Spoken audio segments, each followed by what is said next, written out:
Life by Divine with Sue Dumais fosters deep healing and profound awakenings as she guides you to hear, answer, and trust the highest calling of your heart. Your host and sacred guide is global impact visionary leader Sue Dumais, a best-selling author, international speaker, and gifted intuitive healer who challenges all of us to shift from life by default or even life by design to truly living life by divine. And now, here is Sue Dumais. Welcome to the show. It is an honor and a privilege to be back here again, sprinkling your life with insights and just coming into your heart space as much as you will let me, and helping you unwind your mind, change your mind, to free your mind, and open your heart. It's really what the world needs right now, is more open hearts. And we have so much fear rising right now. And it's palpable. And at the same time, it's actually necessary for the healing, because everything needs to come out to the open. Everything needs to get uncovered. But it looks messy, and it feels icky and hard and challenging and all of these things. And I know that many of you are struggling, and at times, and maybe you're finding peace at other times, but my intention is always with this show to give you as much as I can in our time together, and also channel the messages that are actually really purposeful right now. And that's why I really love to do the live show as opposed to pre-recording something, because I basically get up in the morning. Sometimes I usually get the topic the day before, the topic in the description, the title. So today I'm going to be talking about how to stop feeding your ego and dissolve your fears. Basically, how to stop feeding your ego and starve your fears. And it feels very timely because I know there's new events happening all around the world every single day, and things that are really impacting all of us as a whole. Now, we have these impacts, things that happen to us that impact us directly or personally or individually, and everything that impacts us individually also impacts us collectively. And sometimes those events or things that happen in the world, like a recent shooting, can impact all of us collectively in a way that really leaves a deep imprint. If we let those experiences expand our fear, if we actually give into the anxieties and the stress and the fear and feed it, then fear expands. In other words, when we meet fear with fear, fear expands. When we meet fear with love, love expands. Now, the tricksy part is, how do we meet fear with love when we are triggered, when we are impacted by the event or by what's going on around us? And part of what I'm going to talk about today is going to help you with that. And all of the episodes I've been sharing, and you can go back and listen to the archives, and I would encourage you to do that. You can find them on my website, heartledliving.com/radio. You can find them on any of the podcast platforms. All the links to the podcast platforms are on that website, on my page for my radio show on my website. And I would encourage you to subscribe to the podcast so that you get notice of each one that's coming. Subscribe to Contact Talk Radio Facebook page so that you know when the events are coming up, when I'm doing the live show. Come join me on the Heart Yes Movement page in Facebook so that you get notice when the radio show is going live every Tuesday. And you can also get notice for the replays when they're up. Right now, it's essential to look at how you're feeding your ego and how you're as a result, you're feeding your fear. So whether you're feeding your ego or feeding your fear, we can talk about the two as the same. They're one and the same. Now, this is actually a topic from my book, my recent book, The Evolution of the Ego. How to unwind your ego, embrace your humanness, and embody your divinity. When I look at this particular topic today, I can really even look at my own life and take a moment to really check in and see, where am I actually feeding my ego? Where am I actually feeding my fear? And just in this topic coming in yesterday, I actually got some insights and I had a big healing overnight. These shifts that I feel like I work on a level of my individual level, my own personal life, my humanness. I'm still human. I'm still having this human experience. So I still have these moments of humanness that I need to process and look at. And then I have my divinity, where I show up in my work and I show up for my clients and I show up for you in the radio show. I show up in alignment, and that's my intention. And to deliver the message that I meant to deliver, that's always the intention I hold. When I'm not on the air, when I'm not working with a client, when I'm not working within my community, I am doing my own healing work. Always, constantly. It's 24/7. And I'm sure my husband, feels every once in a while I should just take a break from it. But I use everything. I use my life as my classroom for healing, for awakening, for shining light on what's left over, for looking at my triggers. So even with all the tools, even with all the training, even with everything and all the experience in the last 25 years of doing this work, I still have my triggers. They're few and far between. They're not as intense, and I'm able to move through them a lot quicker, but they're still there. So the way I recognized in the last day or two that I was feeding my ego when this topic came in again for me to speak about was around judgment. I judge little things, and little things may not feel like big things, but little things all add up to big things. So every upset, every judgment is important to look at. It's essential to look at. So we can easily dismiss the little nigglings. Oh, they're not important. It's the big triggers I need to look at. No, look at everyone, no matter how small, no matter how big. Look at all your triggers, all of them.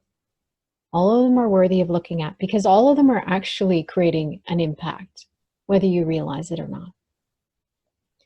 So as we look at how you're feeding your ego, how you're feeding your fear, when we are feeding our ego or feeding fear, we are actually blocking love. We cannot be in fear and in alignment with love so at the same time. So we need to be recognizing that whenever we have a moment, even if it's a blip, a moment of judgment, or a moment of a behavior or an action that's feeding our ego or feeding fear, we are shifting, we flip the switch out of love. We are not in alignment with love in that moment. We can switch right back. It can be a quick, like switch, flip of the switch.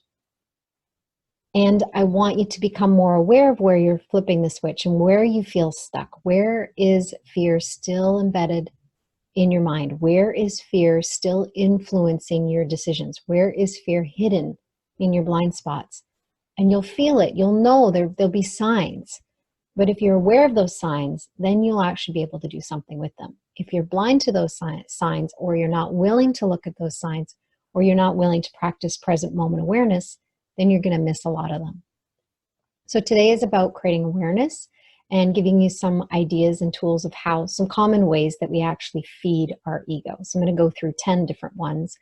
A lot of these are listed in the book, The Evolution of the Ego. So if you want to dive deeper into understanding the stages and the phases of the ego, how it evolves and shifts and changes, it's a master shift changer. It's a master, clever, cunning teacher of fear. And it's really, its ultimate agenda is to keep us safe and protected. But in keeping us safe and protected, it keeps us playing small. It keeps us hiding. It keeps us from speaking our truth. It holds us back in so many ways. It keeps us safe from love. Love is not what hurts us. It's the hurt we hold inside of us that is actually hurting us. So when we understand the ego better, we can unwind from it, and we can get a little step ahead of it, because it's constantly evolving. It's constantly changing its angle based on our awareness. So the more aware we become, the more clever and tricksy the ego needs to become. So today I'm going to talk about 10 different things that we that are commonly used without your awareness, consciously or subconsciously, that feed the ego and expand our fears, essentially expand our fears. When we are shifting into starving the ego and starving our fears, then what we're actually doing is feeding love, feeding our inner spirit, feeding our inner guide, and feeding the divinity within us. So it's a conscious choice, one or the other. Today I'm going to look at what is actually blocking you. Last week we talked about non-negotiable self-care and soul care. You can go back to that episode and look at ways that fill you up, fill your heart, expand your beingness. And today I'm going to look at what are the things that actually block you. What are some of the common things? So the first one we'll talk about is, I'm going to talk about it very briefly because I've done a whole episode around it. I've done a number of episodes around this, is judgment, projection, and blame. So the whole judgment, projection, and blame cycle is something that the ego loves to use. And when we allow those thoughts of judgment to sit and stew in our minds, we are actually feeding the ego. Any thought of judgment comes from the ego, comes from fear. All judgment stems from fear. When we are in fear, we are feeding the ego. When we are in judgment, when we have a thought of judgment, we are feeding the ego. When it comes to judgment, our own judgments, we can have judgments towards self and we can have judgments towards others. The judgments towards others is what I really want you to really pay attention to, because we can easily dismiss them and believe that we're actually making an observation. But the judgment has an energy behind it. Judgment has a sharpness behind it. It can even just be like a little pinprick, or it can be like a knife. But judgment feels different than observation. Observation, there's a neutrality. You're not attached, you don't have an opinion, you're just observing something. In every moment, we're either observing or judging. If we're in alignment with love, if we're in alignment with spirit as our teacher, we can observe something without judgment. When we are not, and habitually, it happens a lot because we're programmed to judge. When we are not in alignment with spirit, we're judging. If we're judging, you're in alignment with ego, period. If you have a thought of judgment, that's ego, period. So creating awareness around your judgments, I'm not going to go into how to do that because there's lots of episodes. You can go back and search my website for the radio show and look at all the archive shows and pick out the ones that talk about judgment. The second one that feeds our ego is food, our relationship to food. When we look at our relationship to food, we've been programmed to fear food, many of us. Some people have no issues with food. Many people have issues with food. So overeating, emotional eating, under-eating, anorexia, bulimia, all those kinds of things are fear-based illnesses, issues, and emotional disorders when it comes to food. So food, many people are afraid of what's in food. We're becoming more and more afraid of the ingredients of food. At the same time, we're becoming more and more aware of what is in our food. Now, if you're choosing to eat healthy because you're afraid to eat unhealthy, that's still a choice for fear. I'll say that again in another way. If you're avoiding a certain food because you're afraid to eat it, because it's going to lead to disease or illness or health issues or inflammation or whatever else, or that's toxic, that's a choice for fear. And all you need to do is switch the angle, the direction you're going with it, the thoughts around your relationship with food in order to shift whether you're coming from fear or whether you're coming from love. So if we were going to feed our spirit and feed our bodies nourishment and fuel, we can make a conscious choice around certain foods. So eating organic when you can, if you have a fear around pesticides, insecticides, all those kinds of things, eating organic is a choice for love. But if you have that program running in the background, if you have that thought running in the background that you're doing that because you're afraid of non-organic food, then you're really making a choice for fear disguised as love. So shift it in your mind. Make a conscious choice. I'm choosing to eat organic because that's what feels guided in my heart. That's what feels good for me in my spirit and my soul. And I'm making that choice because I love to feel healthy. I love to feel good in my body. And this feels like a choice for love. So we shift out of the fear of food and shift into a choice for love. Now, whether you eat organic or not eat organic, it's different. Everybody's relationship with food is different. Some people have no issues with food, and it's not a choice of organic or not organic, or inflaming food or non-inflaming foods. It's some people just eat whatever and have no issues around food and no fears around food.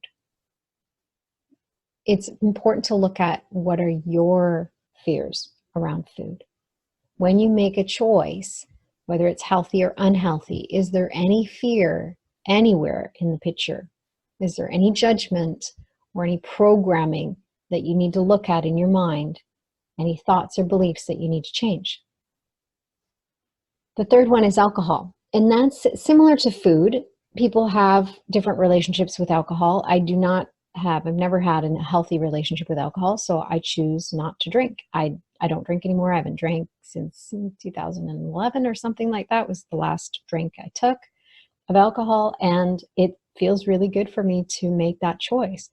It also, for me, negatively impacts my ability to channel. So when I was drinking before, even occasionally a glass of wine would actually dampen my intuitive gifts.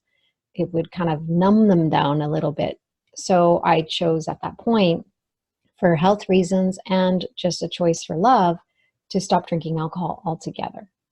So, and that feels really good for me. That feels like a choice for love. I'm not in fear. I'm not making a judgment about it. I don't judge other people for drinking. That's the choice for me. And that feels like a choice for love. So when it comes to your relationship with alcohol, just take a look. Are you having a drink at the end of the day because you need to calm down? It calms you, it brings you peace. Is it something you need, or is it something that feels guided? Does it feel like a choice for love at that moment, or a choice for peace? So your relationship with alcohol is something that you personally need to look at. And again, our relationships are different. My husband can go and have one beer and he's good. He doesn't have an issue with alcohol, never has in his relationship with alcohol. He enjoys the taste of beer. He doesn't just drink any beer. He likes flavorful beers. He likes to try different kind of varieties of beer. And that works for him. I don't judge him for drinking beer, and I respect that actually is something he enjoys. So in a way, that's a choice for love for him. It would not be for me. So I'm aware of that, and that's the choice I make. Now, the question is, what is your relationship with alcohol? Do you have a relationship with alcohol that is feeding love and peace, or do you have a relationship with alcohol that is actually feeding fear? That's only a question that you can answer. Number 4, toxic people and toxic environments. Now, I don't want you to go into judgment about the people around you, but we can make certain observations and recognize that when we're around certain people, we feel depleted, or we feel heavy, or it's harder to be around certain people perhaps that complain, or people that are negative. It's more challenging to be around those types of people. Now, when you can hold your own light and be around those people and meet them with love, then it won't impact you. It'll be like water off a duck's back. Same with certain environments. You can be in certain environments and and feel the negative impact that it has on your physical body, or emotionally or mentally. Or you can be in an environment and feel really, really clear. So it's, again, an individual thing. You need to look at that for yourself, and you need to look at the individual people and the individual environments and evaluate them based on your experience each time. There are ways to go into a negative environment and hold your light. There is ways to protect your energy and have a filter in place so that you don't get impacted by other people and environments as much.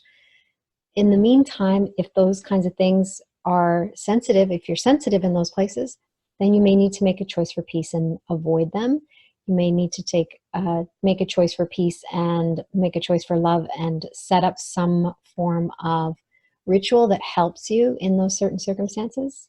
And I definitely teach a lot of that in the Intuition Academy, how to protect your energy, how to stand in that space where you can hold space for other people and allow them to be in their negativity without taking it on. There's a lot of different ways you can do that, but for now, I just want you to be aware that certain people, being around certain people and in certain environments, especially when you're no longer meant to be there, can feed your ego. And in feeding your ego, your mind just goes kind of crazy around it. So you'll create all these judgments and blame and projection. It's a whole big crazy cycle up in there. The mind is a recipe for crazy making when the ego's in charge up there. So toxic people, toxic environments, to be aware of those. Number 5 is movies, TV, video, radio, podcasts. I'm sure there's negative podcasts out there. I know there is. I don't listen to them. I don't tune in. However, there are people that are being fed messages like that in many different ways. As a society, we're really programmed for fear, and it's a very entertainment driven.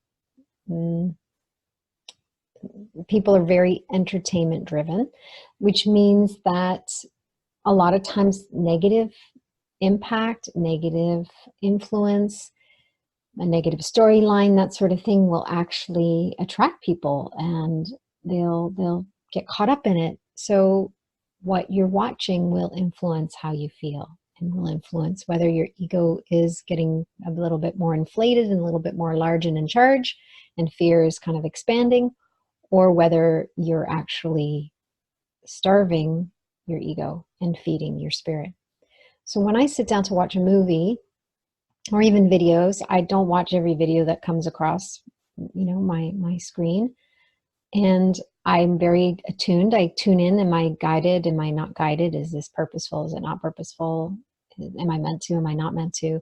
I really follow I let my heart lead me, and I really follow that guidance from within and allow the divinity to guide me in that. So my spirit will lead me to the movies, that sort of thing.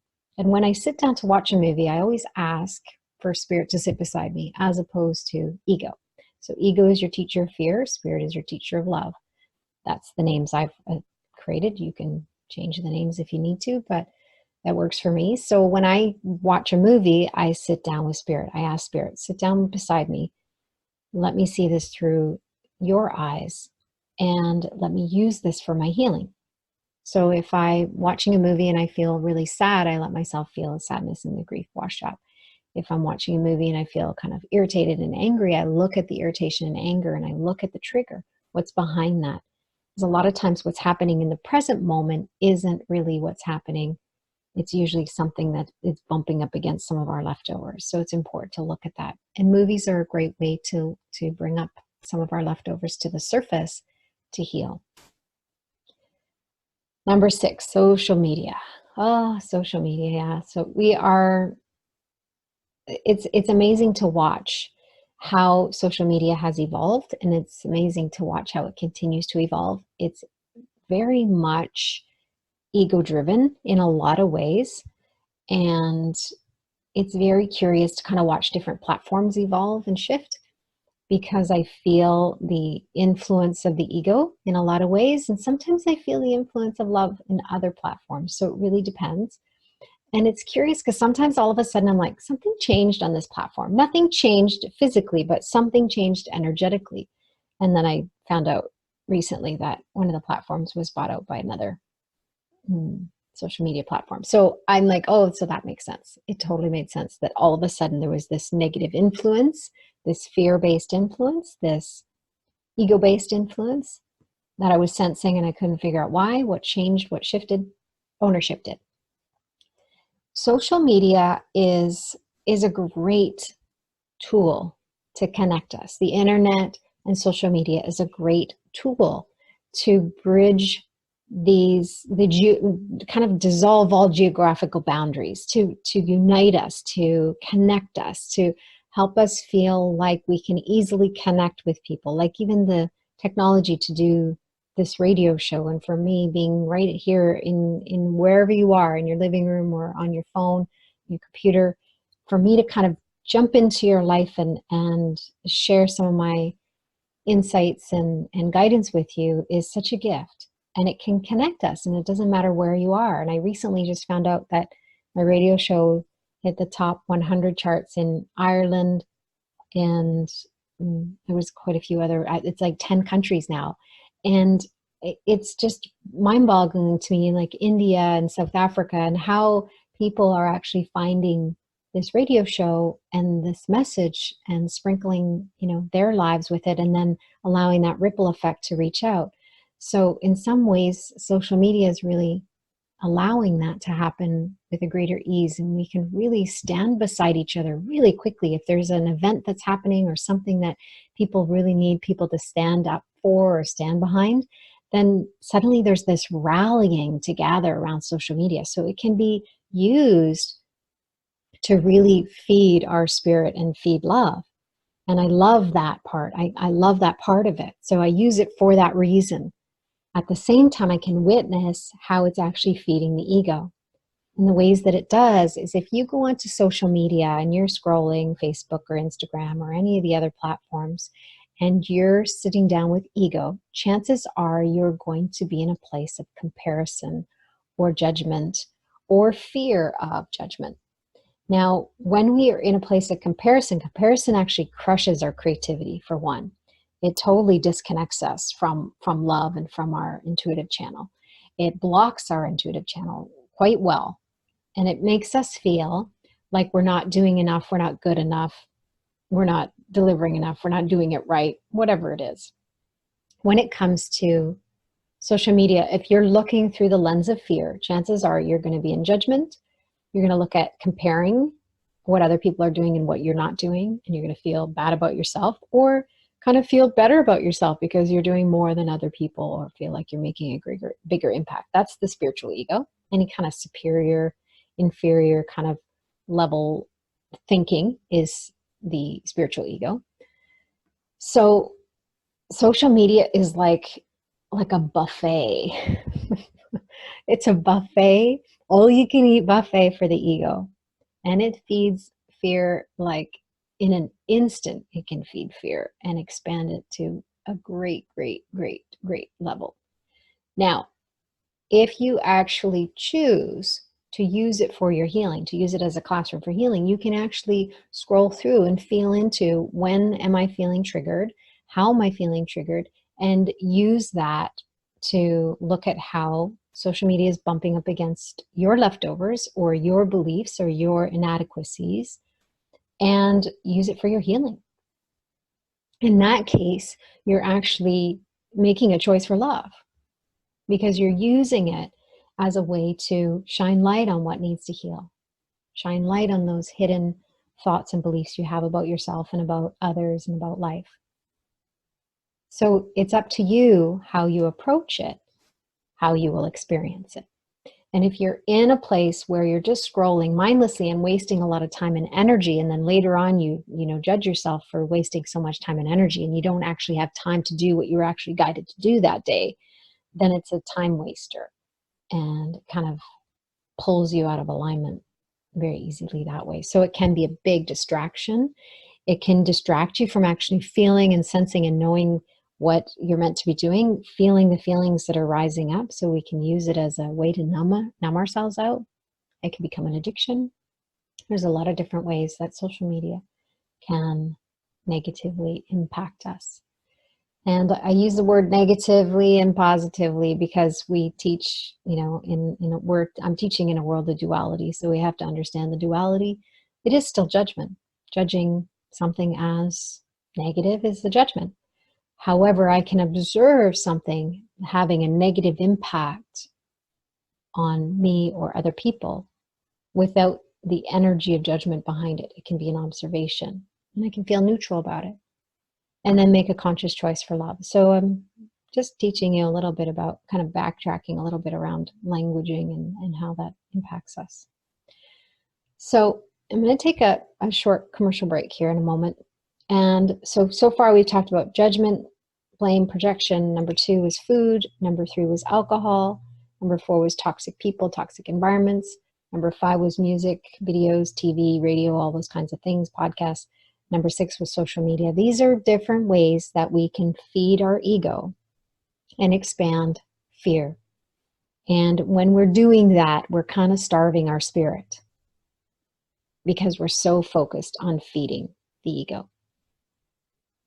Intentionally or unintentionally, consciously or subconsciously, this is all happening. And all I'm asking is for you to create awareness without judgment. Create awareness, and the moment you have an awareness, make another choice. Go within and choose again. Make a conscious choice for love. Be willing to look at these pieces so that you can actually overcome them, shift them, change your behavior, and shift back into alignment with love. It's all about living alignment with love. We're going to take a short break. And when I come back, I'm going to share 4 more of the common ways that I see, that I've observed people that are feeding their ego and expanding their fears. And then I'm going to share some tools and some ways that you can actually stop doing that and be able to feed love instead and feed your spirit. We'll be right back.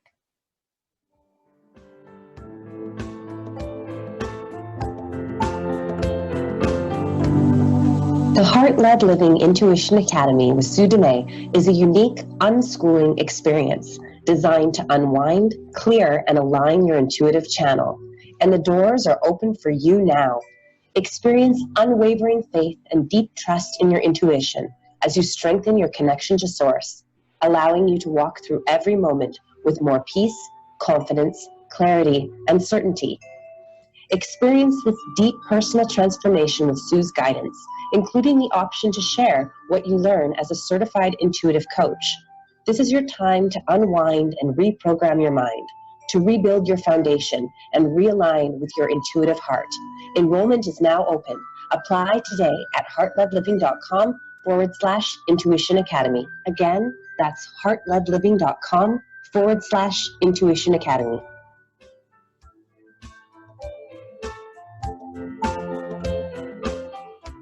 Welcome back. You are listening to Life by Divine, and I'm your host, Sue Dumais. Today I've been talking about common ways that we feed our ego and expand fear, and how we can actually begin to starve our ego, starve our fears, so that we can shift back into love and start to actually feed that love alignment, feed our spirit, feed our soul. So I talked about the 6 pieces before, 6 common ways that we did before the break. I'm going to go into the last 4. So number 7 is pain in the body. The ego loves to use physical pain and emotional pain to really expand in fear. And it feeds, when we feel physical pain in our body, it actually feeds our thoughts and beliefs and our worry and our stress and our anxiety.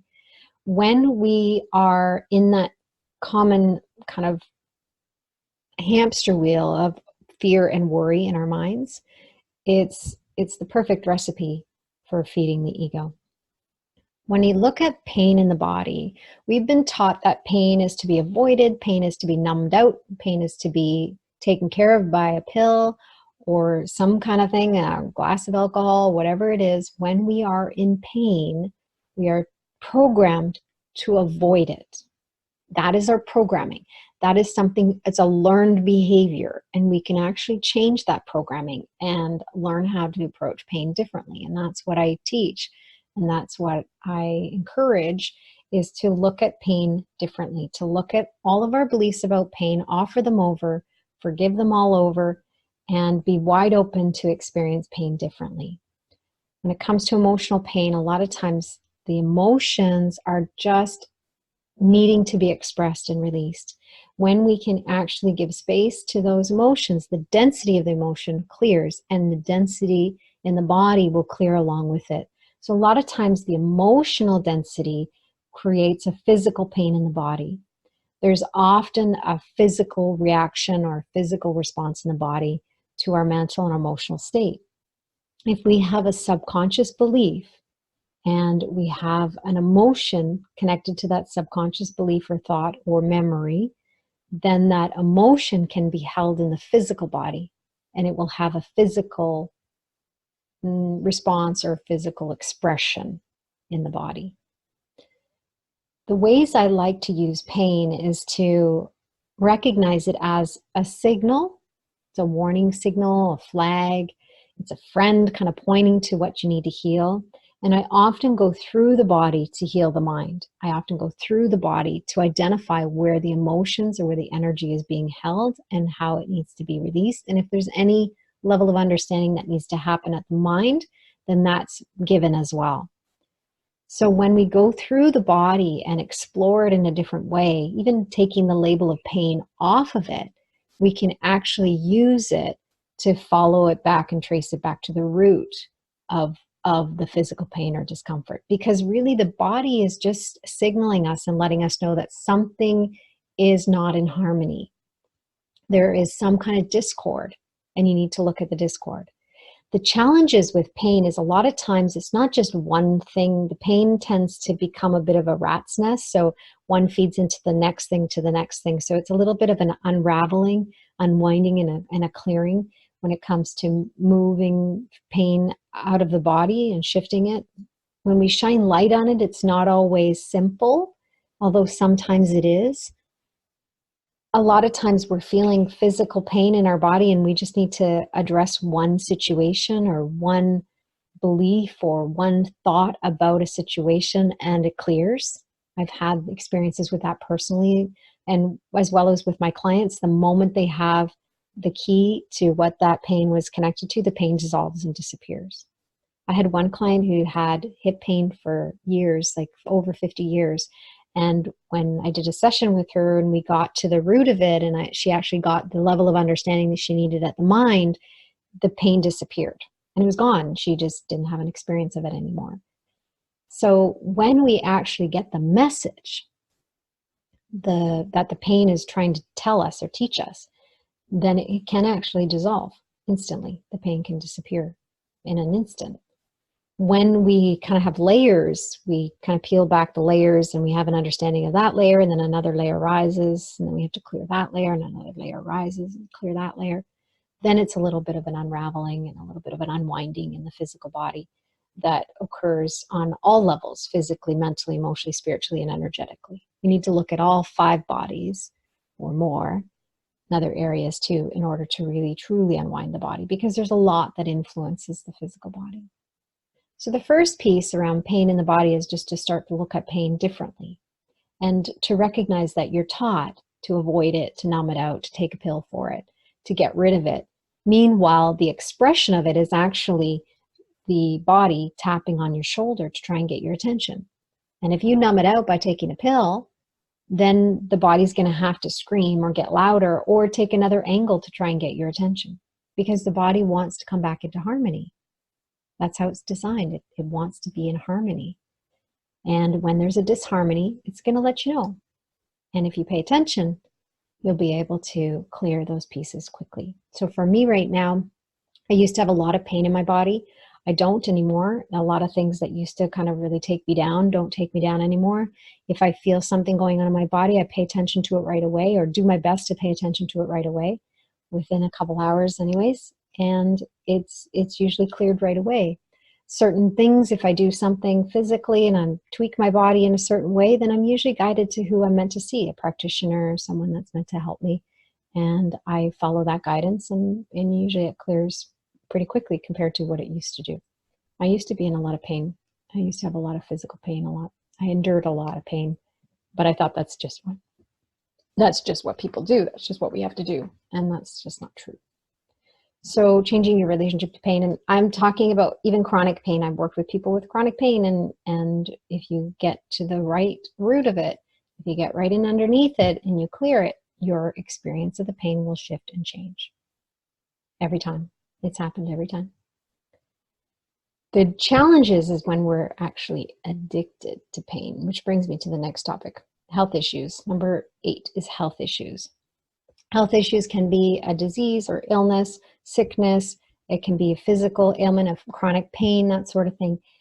A lot of times there's an attachment, or they're somehow invested in the illness and disease, and or there's an addiction sometimes to different pain. So some people might be addicted to the pain and the suffering because it's familiar, and a lot of times it can actually kind of be an excuse not to have to shine bright or not have to take the stage. I know for me it was for the longest time.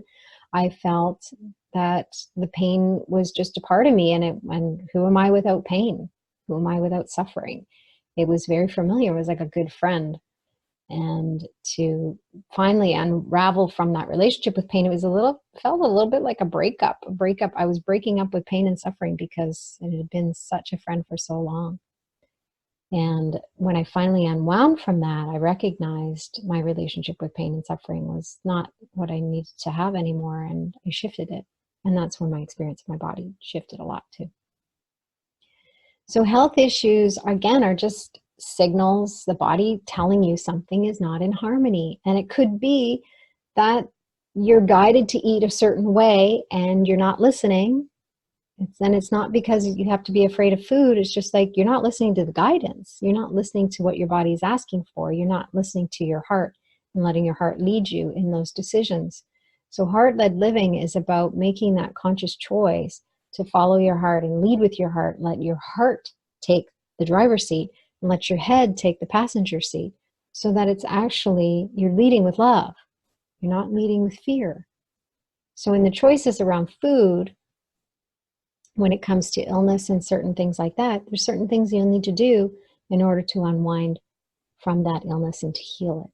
So I know for me, when I had cancer, I had to shift some of the ways I was eating. And my self-care was extreme already, but it became even more extreme in the eyes of the world. Like, people really saw what I was doing every single day for that time, for that 4 months while I was doing that deep healing. People would have been like, no way, I can't even begin to imagine doing any of those things that you're doing. And for me, it was non-negotiable. I knew I needed to do it because I needed to clear the cancer in my body as soon as possible. And because I felt like I was at a tipping point, I was at a real choice point. I could go like down a rabbit hole, and I probably wouldn't be here right now if I hadn't made those choices. So for me at that point, it seemed extreme, but it was necessary. And it was guided. It was clear in my heart. And I didn't feel like I was depriving myself. I didn't feel like it was hard. It just felt like a real choice for love, like the fierce choice for love right now at that point. And it was powerful. The shifts that happened in that time was very powerful for me. But I also had to look at, how was I addicted to feeling ill and sick and being on the couch? When I started to feel better, I was afraid to actually shine my light and step out and get back on the stage and share the messages that were coming through me now. And because the messages were stretching people's minds, and stretching my mind, let alone other people's minds. Not everybody was going to be ready for the message, and still not everybody's ready for my message. And that's okay at this point. I'm going to trust that it's going to land in the hearts of those that are meant to hear it. It's going to expand the minds of those that are meant to hear it. And it's going to trigger those that aren't meant to hear it in a way that's going to still impact them in one way or another. And that's just why I'm here. And I'm here unapologetically now. Before I was apologizing for the messages that were coming through me. Now it's like, it's non-negotiable at this point. I'm allowing them to come and flow, and it is what it is. And I'm saying yes to it. So I'm honored to be here with you and to share the messages that come through. And it's really a conscious choice that I make every day to say yes. And the ways that I do that is to look at how I'm feeding my ego every single day. I'm going to encourage you to do the same. So let's take a look at the last two. Unresolved past trauma, number 9. Unresolved past trauma is anything that is unresolved at the level of the mind, or energetically or emotionally still charged inside of you. When we have that emotional, energetic, or mental charge around things, we will be triggered in the moment. The challenge is the ego will point to what's happening in the moment and make it about what's happening in the moment. If this would just change, or if that person would just change, I would feel better. But what I want you to do is look at what part of me needs to heal, what's left over within me that I need to look at. And one way to do that is, one of my favorite quotes in A Course in Miracles is, you're never upset for the reason you think.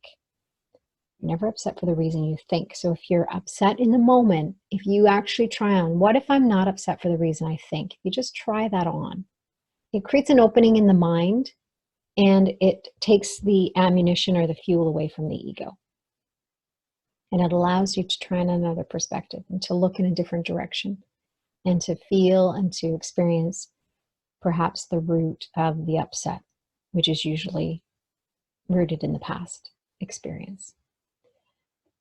When you are triggered in the moment and you have an unresolved past trauma, sometimes those traumas need witnesses. Sometimes you'll need support moving through them. We don't have to do all of these things on our own. So if you do need support, there's people out there that do this work. I'm one of those people. If you feel drawn to work with me, it would be my honor to support you and be your mighty companion and walk you through that past trauma.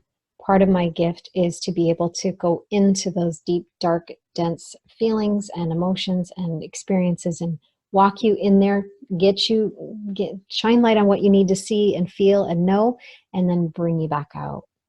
So you don't need to do it on your own.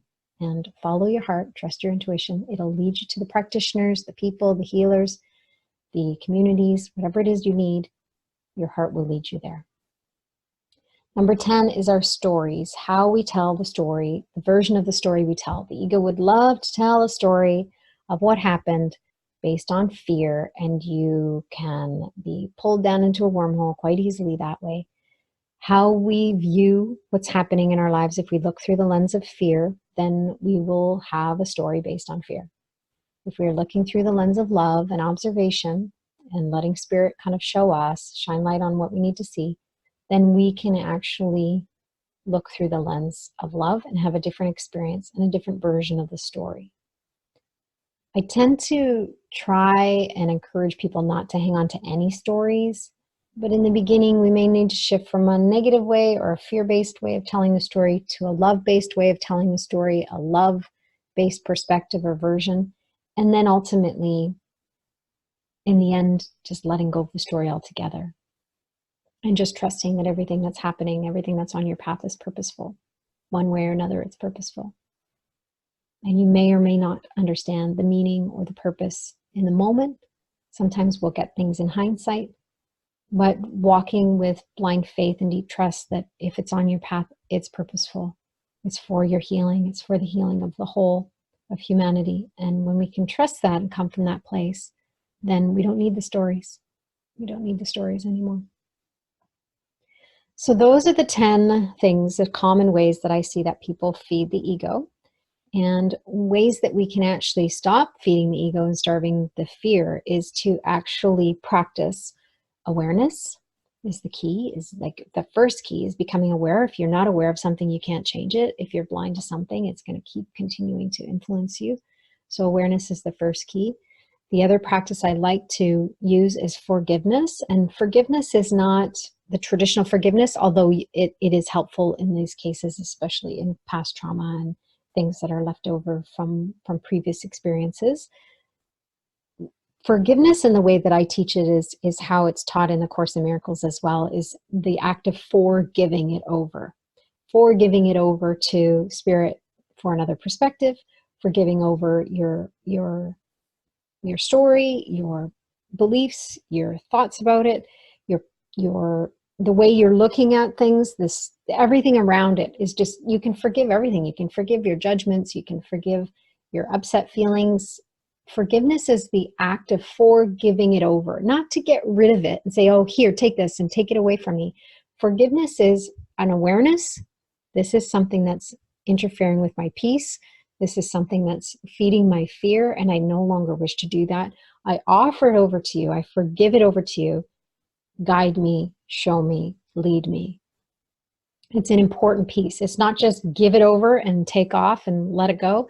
It's forgive it over and then be wide open to the guidance to support you in unwinding and healing that piece. So forgiveness is an act of forgiving and then a choice to follow. Follow the guidance. Follow your heart. Let your spirit lead you. And the beautiful thing when we do that is it's serving everyone, including you. When we follow the guidance, when we let our heart lead us, it's serving everyone, including you. When we expand in love, it's actually serving everyone. I had a conversation the other day with one of my members in the Intuition Academy, one of the students. And they were talking about not doing, like being lazy or meditating, not doing things, not kind of getting things done. And I said, sometimes doing nothing is everything. And when we're guided to sit in meditation, a choice for love is powerful. And if we're guided to sit in meditation and focus on the energy of love, then that's actually serving all of humanity in that moment. I'm going to encourage you never to underestimate the power of a choice for love. One choice for love has extraordinary potential for impact. Whether you're sitting in meditation or whether you're having a hot bath with Epsom salt, whether you're going for a walk in nature, whatever it is that feeds your soul, whatever it is that nurtures your body and your spirit, those things are actually contributing to the healing of the whole. So I'm going to encourage you, after you kind of go through this episode and you start to identify what are the ways that you're feeding your ego and how can you shift and start to change those behaviors or change those things in your life so that you're no longer feeding the fear. You begin to starve the fear. Then take a look at, okay, now how can I consciously and purposely begin to feed my spirit, to expand in love.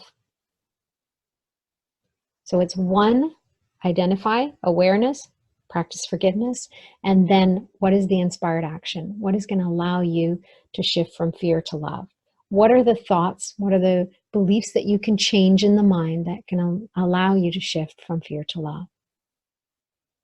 How can you start to feed your spirit? Feed love instead of feeding fear. You can go back to the episode last week. Non-negotiable self-care and soul care was what it was about. The essential practice of non-negotiable self-care and soul care. Those are going to give you some pieces and some ideas. Any of the other episodes that you're drawn to as well can do that. Following the breadcrumbs, noticing when something pops up on your news feed a couple times, or you get an insight around getting a book. If you feel kind of an emotional hit or some kind of like ding inside of you, that's your intuition kind of pointing you in a direction. So I'm going to encourage you to follow that, follow those nudges, trust that you're being guided moment to moment, and you will discover unique and creative ways to starve your ego, starve your fears, dissolve your fears, and to start to feed your spirit, feed your soul, feed your heart, and feed your mind and body with love in ways that are actually a choice for love, a choice for peace. Thank you once again for joining me. I appreciate you. I see you. I honor you. Until next week, namaste.